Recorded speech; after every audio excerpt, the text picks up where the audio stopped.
السلام علیکم ورحمۃ اللہ تعالی وبرکاتہ۔ نحمده ونصلي ونسلم على رسوله الكريم اما بعد فاعوذ باللہ من الشیطان الرجیم بسم اللہ الرحمن الرحیم ان اللہ وملائکته یصلون علی النبی یا ایہا الذین آمنوا صلوا علیہ وسلموا تسلیما۔ اللہم صل علی سیدنا ومولانا محمد معدن الجود والکرم وآلہ الکرام وابنہ الکریم وبارک وسلم صلاۃ وسلاما علیک یا رسول اللہ صلی اللہ تعالی علیہ وسلم۔ عزیزان ملت اسلامیہ، سورہ بقرہ آیت نمبر 38 اور 39 کی تفسیر ہے، یعنی 38 اور 39۔ اللہ تبارک و تعالی ارشاد فرماتا ہے قُلْ اهْبِطُوا مِنْهَا جَمِيعًا فَإِمَّا يَأْتِيَنَّكُم مِّنِّي هُدًى فَمَن تَبِعَ هُدَايَ فَلَا خَوْفٌ عَلَيْهِمْ وَلَا هُمْ يَحْزَنُونَ وَالَّذِينَ كَفَرُوا وَكَذَّبُوا بِآيَاتِنَا أُولَٰئِكَ أَصْحَابُ النَّارِ هُمْ فِيهَا خَالِدُونَ۔ اور ہم نے فرمایا تم سب جنت سے اتر جاؤ، پھر اگر تمہارے پاس میری طرف سے کوئی ہدایت آئے تو جو میری ہدایت کی پیروی کریں گے انہیں نہ کوئی خوف ہوگا اور نہ وہ غمگین ہوں گے، اور وہ جو کفر کریں گے اور میری آیتوں کو جھٹلائیں گے وہ دوزخ والے ہوں گے، جہنم والے ہوں گے، وہ ہمیشہ اس میں رہیں گے۔ یہاں پر جو فرمایا گیا کہ جو میری ہدایت کی پیروی کریں گے، تو ہدایت الہی کے پیروکاروں کے لیے یہاں پر بشارت اور خوشخبری دی جا رہی ہے کہ اللہ کی طرف سے جو ہدایت ہے، اس کا مطلب کیا ہے کہ اللہ تبارک و تعالیٰ ارشاد فرما رہا ہے کہ تم اتر جاؤ، یعنی جنت سے زمین پر چلے جاؤ، اور یہاں عام انسانوں سے خطاب ہے۔ اور ایک بات تو سب سے پہلے یہ ذہن میں رکھیں کہ جنت سے نیچے اترنے والی صرف دو شخصیات ہیں، حضرت آدم علیہ السلام اور حضرت حوا رضی اللہ تعالی عنہا۔ تو ان سے یوں کیوں فرمایا جا رہا ہے کہ تم سب اتر جاؤ، یعنی جمع کا صیغہ ہے قُلْ اهْبِطُوا، یعنی یہاں ہونا تو یوں چاہیے تھا کہ تم دو اتر جاؤ،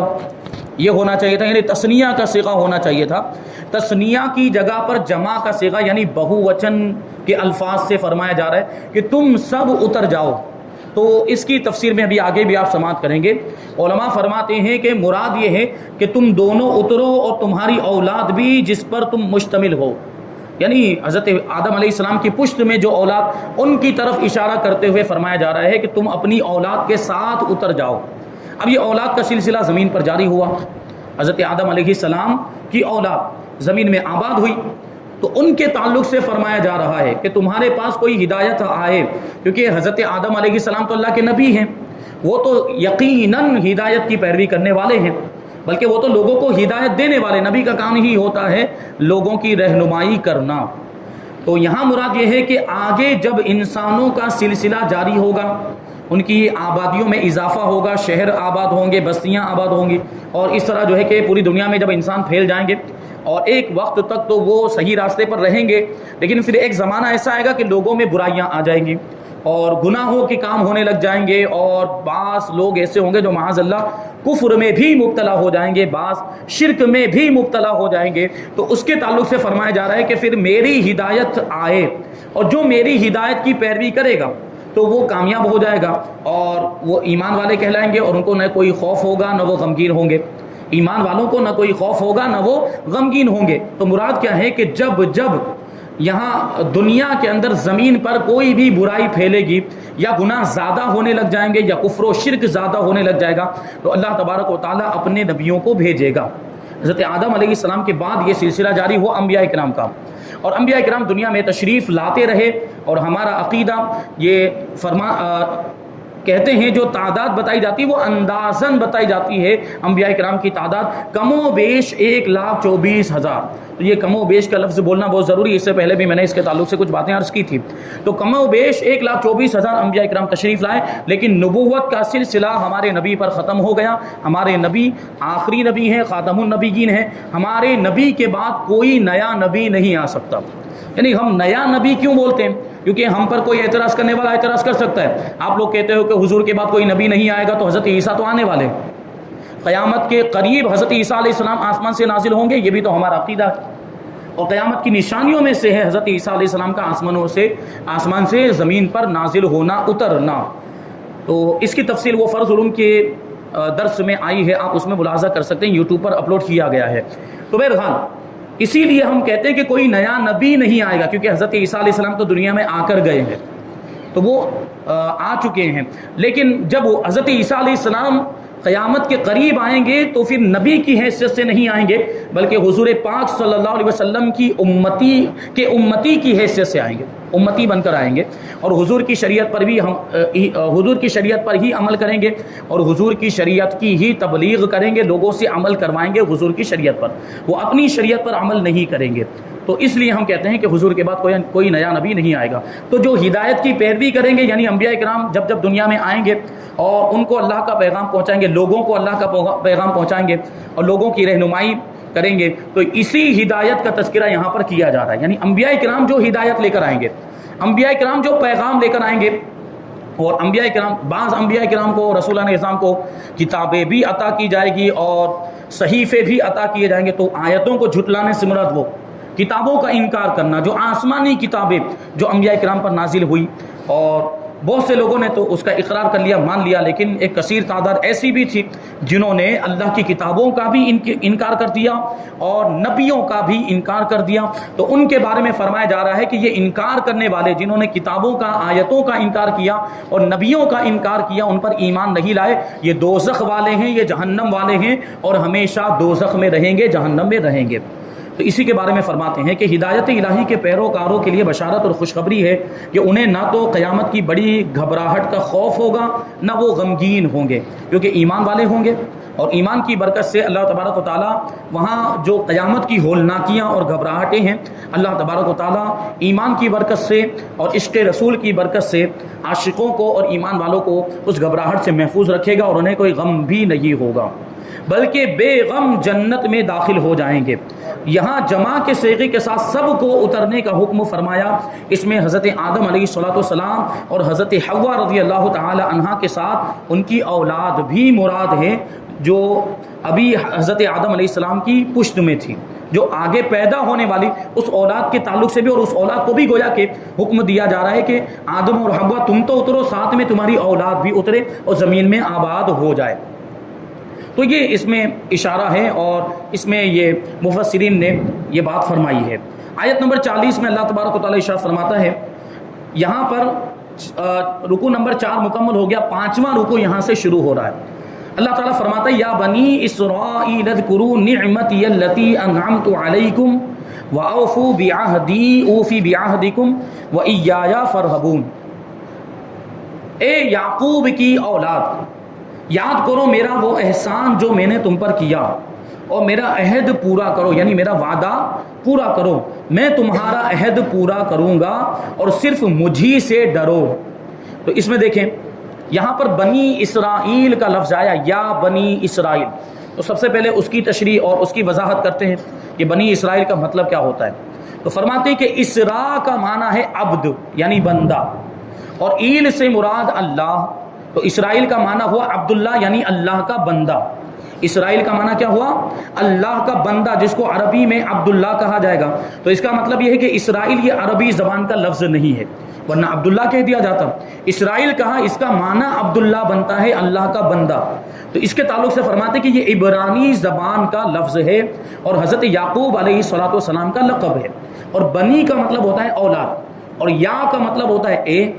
جیسے ہم نہیں پکارتے یا رسول اللہ، اس کا مطلب ہی ہوتا ہے اے اللہ کے رسول، یا نبی اللہ، اے اللہ کے نبی۔ اور جیسے ہم کہتے ہیں یا غوث المدد، یعنی اے غوث پاک رضی اللہ تعالیٰ عنہ ہماری مدد کیجیے، تو یا کا مطلب ہوتا ہے اے، جو پکارنے کے لیے آتا ہے۔ تو یا بنی اسرائیل، اس کا معنی ہو گیا اے اسرائیل کی اولاد، اے عبداللہ کی اولاد، اے اللہ کے بندے کی اولاد۔ اور یہ عبداللہ اور اسرائیل یہ لقب ہے حضرت یعقوب علیہ السلام کا، اس لیے کہہ دیا اے یعقوب کی اولاد۔ یعقوب علیہ السلام کون ہیں؟ اس کے تعلق سے بھی سماعت کر لیں۔ حضرت ابراہیم علیہ السلام، حضرت ابراہیم علیہ السلام کے 2 بیٹے،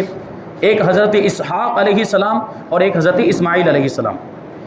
حضرت اسماعیل علیہ السلام کی اولاد میں یوں تو نبوت کا سلسلہ نہیں ہوا، لیکن ایک نبی اللہ تبارک و تعالیٰ نے حضرت اسماعیل علیہ السلام کو ایسا عطا فرمایا جو سارے نبیوں کا سردار، یعنی ہمارے آقا حضرت اسماعیل علیہ السلام کی اولاد میں پیدا ہوئے، جبکہ حضرت اسحاق علیہ السلام کی اولاد میں بہت سے انبیاء کرام ہوئے، بلکہ بنی اسرائیل کے جتنے بھی انبیاء کرام ہیں وہ حضرت اسحاق علیہ السلام کی اولاد میں سے، کیونکہ حضرت اسحاق علیہ السلام کے بیٹے ہیں حضرت یعقوب علیہ السلام، اور حضرت یعقوب علیہ السلام کی اولاد ہی کو بنی اسرائیل کہا جاتا ہے۔ بار بار یہ جو لفظ ہم سنتے رہتے ہیں کہ بنی اسرائیل کا واقعہ ہے، بنی اسرائیل کے ایک شخص کا واقعہ ہے، بنی اسرائیل میں یہ ہوا تھا، بنی اسرائیل میں وہ، اور قرآن مجید میں بھی جگہ جگہ بنی اسرائیل کا ذکر آیا ہے، اور خاص طور پر بنی اسرائیل میں حضرت موسیٰ علیہ السلام اور آپ کی قوم کا ذکر ہوتا ہے۔ تو حضرت موسیٰ علیہ السلام کا تعلق بھی بنی اسرائیل سے تھا، اور آپ کی قوم کا تعلق بھی بنی اسرائیل ہی سے تھا، یعنی وہ حضرت یعقوب علیہ السلام کی اولاد میں سے تھے۔ تو حضرت یعقوب علیہ السلام کی اولاد کو بنی اسرائیل کہا جاتا ہے، یہ آپ ذہن میں رکھیں گے۔ پھر کبھی بھی یہ لفظ آئے گا بنی اسرائیل تو آپ کو یہ بات فوراً سمجھ میں آ جانی چاہیے، اور یہ ذہن میں آ جانا چاہیے کہ بنی اسرائیل مطلب حضرت یعقوب علیہ السلام کی اولاد۔ تو دیکھیں یہاں پر ایک پوائنٹ بھی بیان کیا جاتا ہے، غوث پاک رضی اللہ تعالیٰ عنہ کا مہینہ ہے تو اس کو شامل کر لیتے ہیں۔ جیسے میں نے ابھی اشارہ کیا کہ حضرت اسحاق علیہ السلام، حضرت ابراہیم کے دو بیٹے، اور حضرت اسحاق علیہ السلام کی اولاد میں بہت سارے انبیاء کرام ہوئے، حضرت یعقوب علیہ السلام کی اولاد میں بہت سارے انبیاء کرام ہوئے، اور حضرت اسماعیل علیہ السلام کی اولاد میں کوئی نبوت کا اتنا طویل سلسلہ نہیں ہوا، آخر میں جا کر حضور پاک صلی اللہ علیہ وسلم حضرت اسماعیل علیہ السلام کی اولاد میں پیدا ہوئے، اور حضور پاک صلی اللہ علیہ وسلم کے حضرت اسماعیل علیہ السلام کی اولاد میں پیدا ہونے کی وجہ سے حضرت اسماعیل علیہ السلام کا پلہ بھاری ہو گیا، کیونکہ نبیوں کا سردار ان کی اولاد میں آ گیا۔ وہاں اگرچہ کثیر تعداد میں انبیاء کرام ہیں حضرت اسحاق علیہ السلام کی اولاد میں، لیکن ان نبیوں کے سردار حضرت محمد مصطفیٰ صلی اللہ علیہ وسلم حضرت اسماعیل علیہ السلام کو عطا ہوئے، یعنی یہ شرف حضرت اسماعیل علیہ السلام کو ملا کہ آپ کی اولاد میں حضور پاک صلی اللہ علیہ وسلم تشریف لائے۔ اب آگے بڑھیں، حضرت مولا کائنات علی مرتضیٰ رضی اللہ تعالیٰ عنہ کے دو صاحبزادے امام حسن اور امام حسین۔ اب ہم امت کے اولیاء کرام کا جائزہ لیں، امت محمدیہ کے سادات اولیاء کرام، جو غیر سادات ہیں ان کی بات نہیں ہے، یقیناً ان کے مرتبے بھی بڑے ہیں، لیکن سیادت کی بات ہے یہاں پر، امام حسن اور امام حسین کی اولاد کی بات چل رہی ہے، اس لیے ہم سادات اولیاء کرام کو دیکھیں، امت کے سادات اولیاء کرام کو دیکھیں، ان کی زندگیوں کا جائزہ لیں تو اکثر سادات اولیاء کرام امام حسین کی اولاد میں سے ہیں۔ پوائنٹ سمجھ میں آ رہا ہے؟ اکثر سادات اولیاء کرام امام علی مقام امام حسین رضی اللہ تعالیٰ عنہ کی اولاد میں سے ہیں، اور امام حسن مجتبی رضی اللہ تعالیٰ عنہ کی اولاد میں اتنے زیادہ اولیاء کرام نہیں ہوئے، لیکن ایک ولی اللہ تبارک و تعالیٰ نے امام حسن کی اولاد میں ایسا عطا فرمایا جو سارے ولیوں کا سردار، یعنی غوث پاک رضی اللہ تعالیٰ، یہ امام حسن مجتبی رضی اللہ تعالیٰ عنہ کی اولاد میں سے، یعنی والد ماجد کی طرف سے آپ کا سلسلہ نسب امام حسن مجتبی رضی اللہ تعالیٰ عنہ تک پہنچتا ہے، والدہ ماجدہ کی طرف سے آپ کا سلسلہ نسب امام حسین رضی اللہ تعالیٰ عنہ تک پہنچتا ہے، یعنی آپ حسنی بھی ہیں، آپ حسینی بھی ہیں، آپ نجیب الطرفین ہیں، دونوں طرف سے شرافت ملی ہے آپ کو، اور دونوں طرف سے آپ کو یہ خاندان، اعلیٰ خاندان اور یہ نسب کی فضیلت آپ کو ملی ہے۔ لیکن چونکہ دنیا کے اعتبار سے، دنیا کے قانون کے اعتبار سے جو نسب ہوتا ہے وہ باپ کی طرف سے چلتا ہے، اس لیے ہم دنیا کے قانون کے اعتبار سے غوث پاک رضی اللہ تعالیٰ عنہ کو حسنی کہیں گے، یعنی آپ کو امام حسن کی اولاد میں سے مانا جائے گا۔ تو یہ پوائنٹ علماء نے بیان کیا ہے غوث پاک رضی اللہ تعالیٰ عنہ کے تعلق سے۔ اور ایک چیز یہاں پر بہت پیاری ہے، اعلیٰ حضرت رضی اللہ تعالیٰ عنہ نے بھی اس کو لکھا کہ امام حسن مجتبی رضی اللہ تعالیٰ عنہ حضرت امیر معاویہ کے حق میں خلافت سے دستبردار ہو گئے تھے، اور خلافت حضرت امیر معاویہ کو سونپ دی تھی، تو اس کے بدلے میں اس کی وجہ سے وہ جو فتنے ہو رہے تھے اور مسلمانوں کے اندر بہت زیادہ وہ بے چینی بھی پائی جا رہی تھی، بے قراری بھی پائی جا رہی تھی، اور حضور پاک صلی اللہ علیہ وسلم نے بھی تو ارشاد فرمایا تھا کہ میرا یہ بیٹا سردار ہے، امام حسن کے بارے میں ارشاد فرمایا تھا کہ میرا یہ بیٹا سردار ہے، اور ان قریب اللہ تبارک و تعالیٰ اس کے ذریعے سے مسلمانوں کے دو بڑے گروہوں کے درمیان صلح فرما دے گا۔ اور یہ ہوا بھی کہ حضرت امام حسن نے جب دستبرداری کا اظہار کر دیا تو وہ فتنے بند ہو گئے، اور وہ قتل و غارت گری جو بہت زیادہ معاملات ہو رہے تھے وہ سب اس کا سلسلہ موقوف ہو گیا۔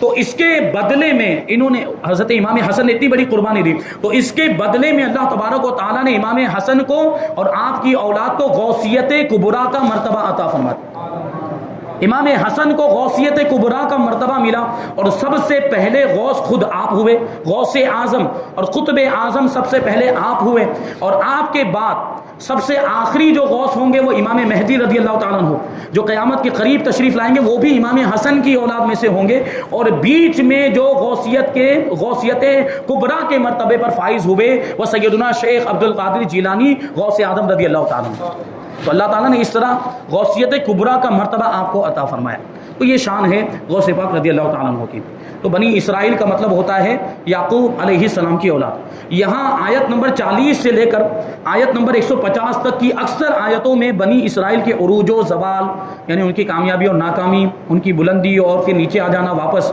عزت و ذلت، اقبال و ادبار یعنی آگے بڑھنا پھر پیچھے ہو جانا، جزا اور سزا،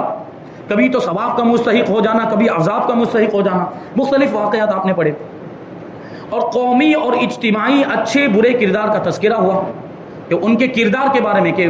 ان کا کردار کیسا تھا۔ اور بنی اسرائیل بہت سے ان میں ایسے ہوئے کہ جنہوں نے نبیوں کا انکار بھی کیا، معاذ اللہ ان میں تو کچھ ایسے بھی ہوئے کہ جنہوں نے بعض انبیاء کرام کو قتل بھی کر دیا،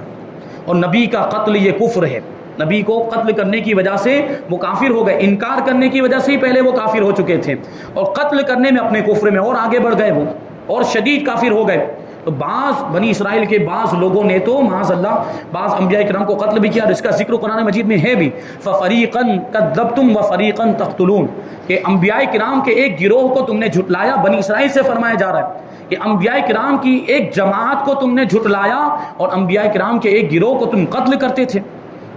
اور معاذ اللہ جیسے حضرت یحییٰ، حضرت زکریا، ان کو یہ بنی اسرائیل نے قتل کر دیا تھا، انشاءاللہ وہ اس کی تفصیل آگے آئے گی۔ تو یہ ساری باتیں قرآن مجید کے اندر ذکر کی گئی، اور بار بار جگہ جگہ پر بنی اسرائیل کا تذکرہ آتا ہے قرآن مجید کے اندر۔ ابھی آپ نے اس سے پہلے بھی ملاحظہ کہ بہت جگہ پر بنی اسرائیل کا تذکرہ آیا، آگے بھی بنی اسرائیل کے واقعات آئیں گے۔ پورے قرآن مجید کے اندر مختلف مقامات پر بنی اسرائیل کا تذکرہ اور بنی اسرائیل کے واقعات ذکر کیے گئے۔ تو ایسا کیوں ہے؟ دوسری قوموں کا اتنا تذکرہ آپ کو نہیں ملے گا قرآن مجید کے اندر، اور دوسری امتوں کا، دوسرے انبیاء کرام کی امتوں کا اتنا تذکرہ نہیں ملے گا جتنا بنی اسرائیل کا تذکرہ ہے۔ تو اس کی وجہ بتا رہے ہیں یہاں پر، تو ان کے اچھے برے کردار کا بھی ذکر ہے۔ پھر اسی بیان کو قرآن پاک میں بار بار دہرایا گیا ہے۔ اس بار بار کی تکرار میں ایک بڑی حکمت قوموں کے عروج و زوال اور عزت و ذلت کا فلسفہ سمجھانا ہے، یعنی لوگوں کو بتانا ہے کہ دیکھیے عزت کون سی چیز کے اندر ہے اور ذلت کون سی چیز کے اندر ہے۔ نبیوں کو ماننے میں، انبیاء کرام کو ماننے میں اور ان کو تسلیم کرنے میں، ان کی پیروی کرنے میں ہی عزت اور کامیابی ہے، اور ان کو جھٹلانے میں، نبیوں کا انکار کرنے میں دنیا کی بھی رسوائی ہے اور آخرت کی بھی رسوائی ہے۔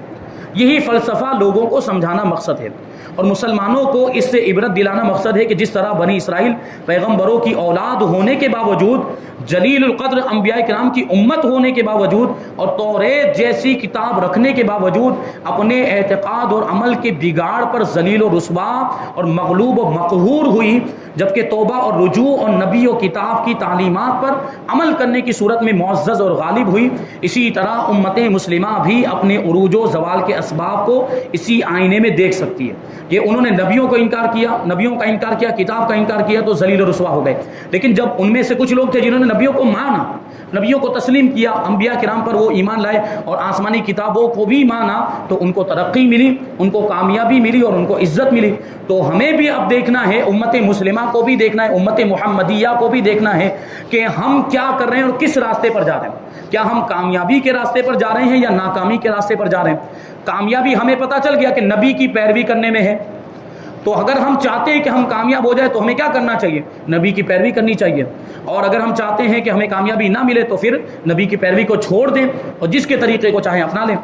تو پھر یہ ہمیں خود فیصلہ کرنا ہے۔ بہرحال اسی آئینے میں ہم اپنے آپ کو دیکھ سکتے ہیں۔ آج سب پوچھتے ہیں کہ مسلمان مغلوبیت یعنی شکست اور ذلت اور پستی کا شکار کیوں ہیں، ناکامی کا شکار کیوں ہے؟ ہر میدان میں مسلمان ناکام نظر آتا ہے اور ذلیل اور رسوا ہوتا ہوا نظر آ رہا ہے۔ قرآن میں بیان کردہ بنی اسرائیل کا قومی اور اجتماعی کردار اور موجودہ دور کے مسلمانوں کا قومی اور اجتماعی کردار سامنے رکھ کر موازنہ کر لیں، یعنی کمپیریزن کر لیں۔ کمپیریزن کریں گے تو بات خود ہی واضح ہو جائے گی کہ ہم کس کے طریقے پر ہیں۔ بنی اسرائیل میں وہ لوگ جو نبیوں کو مانتے تھے ان کو عزت ملی، اور جن لوگوں نے نبیوں کو نہیں مانا وہ ذلیل ہوئے۔ تو پتہ کیا چلا کہ نبیوں کو ماننا یہ کامیابی کا ذریعہ ہے اور عزت ملنے کا ذریعہ ہے، اور نبیوں کو نہ ماننا یہ ذلت و رسوائی کا سبب ہے۔ تو اب ہمیں دیکھنا ہے کہ ہم کون سے طریقے پر ہیں۔ خود ہی سمجھ میں آ جائے گا کہ اگر بنی اسرائیل کو کانٹے بونے پر کانٹے ملتے تھے تو ہمیں کانٹے بونے کے بدلے میں آم کیوں ملیں گے؟ ہم کانٹے بوئیں گے تو ہمیں بھی تو کانٹے ملیں گے، یعنی ہم بھی غلط کام کریں گے تو اس کا انجام بھی برا ہوگا۔ یعنی ہم نے حضور پاک صلی اللہ علیہ وسلم کی سنتوں پر، شریعت کے احکام پر اور اسلام کی باتوں پر عمل کرنا چھوڑ دیا، اس لیے آج ہم ذلیل و رسوا ہو رہے ہیں۔ اسلام اتنا پیارا مذہب ہمیں ملا ہے، سب سے بہترین مذہب اللہ تبارک و تعالیٰ نے ہمیں عطا فرمایا، تو ہمیں اس پر عمل کرنا چاہیے، اس کی قدر کرنی چاہیے، لیکن ہم اس کی قدر کرنے کے بجائے ہم بدعملی کا شکار ہو گئے، گناہوں میں مبتلا ہو گئے، اسلام سے دور ہو گئے، بانی اسلام سے دور ہو گئے۔ اگر آج بھی ہم چاہتے ہیں کہ ہمیں عزت مل جائے، آج بھی ہم چاہتے ہیں کہ دنیا والوں کی نظر میں ہمارا ایک روب و دبدبہ ہو جو صحابہ کرام کا ہوا کرتا تھا، وہ صحابہ کرام کم تعداد میں ہونے کے باوجود ہزاروں کے لشکر پر غالب آ جایا کرتے تھے۔ کیوں؟ کیونکہ ان کے پاس ایمان کی مضبوطی تھی، عقیدے کی مضبوطی تھی، اور عشق رسول کا چراغ ان کے دلوں میں روشن تھا، اس لیے وہ ہر میدان میں کامیاب ہوتے ہوئے نظر آتے تھے۔ لیکن ہم اپنا جائزہ لیں کہ حضور سے ہمارا تعلق کتنا کمزور ہو گیا، اور اسلام پر عمل کرنا ہم نے چھوڑ دیا، تو پھر ذلت و رسوائی نہیں ہوگی تو کیا ہوگا؟ اسی لیے تو کسی شاعر نے کہا تھا، بڑا ہی مشہور شعر ہے، طریقہ مصطفیٰ کو چھوڑنا ہے وجہ بربادی، یعنی حضور کے طریقے کو چھوڑنا یہ بربادی کی وجہ ہے، طریقے مصطفیٰ کو چھوڑنا ہے وجہ بربادی، اسی سے قوم ہوئی ہے دنیا میں بے اقتدار اپنی، یعنی ہماری حکومت چھن گئی، ہماری بادشاہت چلی گئی، اب ہمارا کوئی روب و دبدبہ نہیں رہ گیا، اب ہمارے پاس کوئی اقتدار نہیں، کوئی اختیار نہیں رہ گیا۔ ہر میدان میں اور ہر جگہ دنیا کا کوئی بھی ملک ہو، مسلمان ذلیل و رسوا ہو رہے ہیں۔ اس کی وجہ یہ ہے کہ ہم نے حضور کے طریقے کو، آپ کی سنتوں کو چھوڑ دیا، حضور سے ہمارا رشتہ کمزور ہو گیا ہے، اور ساری کامیابی اور ساری عزت تو حضور کے قدموں میں ہے۔ جب ان کے قدموں ہی سے دور ہو جائیں گے تو پھر عزت اور کامیابی سے ہمارا کیا رشتہ رہ جائے گا؟